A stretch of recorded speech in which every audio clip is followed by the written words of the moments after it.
loss of dignity again. It's just they think now it's natural for someone else to meet their needs when it's their primary responsibility. Yep. So what happens when all these foreigners leave? So Yeah. you're left with a bunch of zombies. Sure. Yeah, they're not equipped. Yeah. In your book, you also discuss market alignment. You stated when businesses and NGOs pursue partnerships to meet each other's needs and create opportunities and wealth together. Could you say a little bit more about how these different entities could align for the mutual benefit of all parties? I think you really read the book. I really read the book, yeah.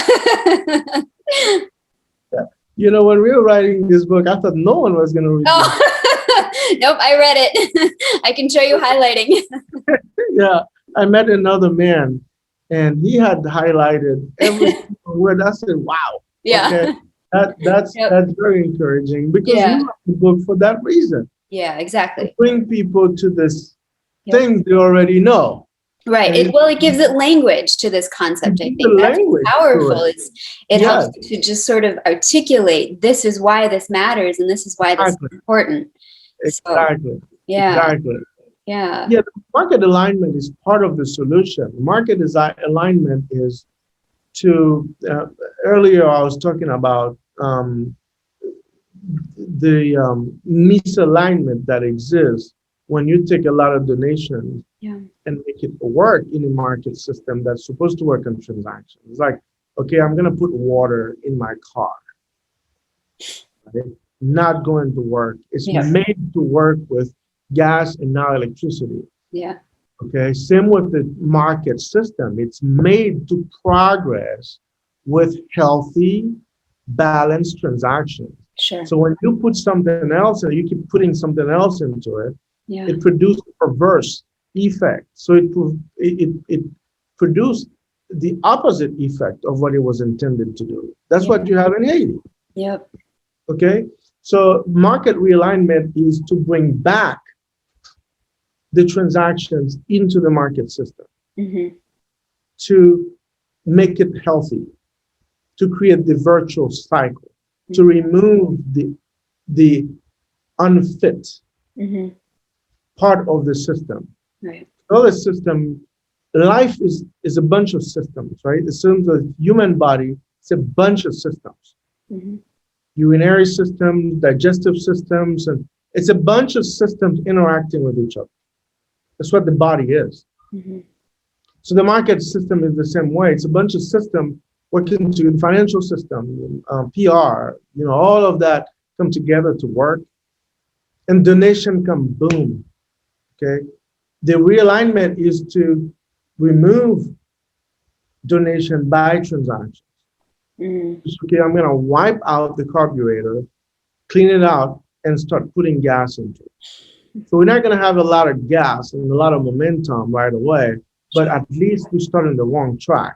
Now it's getting healthy again, and it needs to grow, start small, and then incrementally grow towards a healthy market system that can sustain the economy needs and produce growth over time. So that's what realignment is. It's basically purge, I would say, the market system from toxic aspects, the NGOs and governments also with all of its subsidies and whatnot. Sometimes they're good, sometimes they're wrong, but basically the market system is not made to be flooded with such subsidies and whatnot. And it's not healthy for competition. And so at some point in time, you have two countries not compete on products, they're competing on subsidies. Okay, which country can add more subsidies? Okay, so it's just a lot of unwanted part of the market system is to purge it, to make it healthy for competition and for the consumer to enjoy growth and satisfaction of their needs. Yep. Excellent. What barriers do you see to these different entities that they might encounter towards market alignment, and how can either people or on an organizational level support this transition? Yeah. Well, I mean, they're supported by support market transactions, healthy market transactions, and creating this environment. Because market transactions, just like planting a tree, the tree will grow and bear fruits because the tree provides shades. It's good for the environment, but also needs to provide, a fruit at some point in time. And you get that as a result. It's not an input. It's a bunch of work you do ahead of time that gets you that result. Mm-hmm. So all the actors in the first book, we talk about government, NGOs, and private sector. They need to work together to create that environment where transactions can be the most maximized. Sure. And it's optimized when customers are the most happy and profit or make the most. Mm-hmm. Now everybody wins. Everybody wins really well. When your customer is, let's just say, degree of satisfaction would be 3. Yeah. Now, in optimal environment, the degree of satisfaction become 9 out of 10. Yeah. And then producers made 30-40% return on their investment. Yeah. Everybody wins. The government collect more taxes to do more inventory, more roads, more and whatnot, police works, and everybody wins. Yeah. This is a healthy economy. Yeah.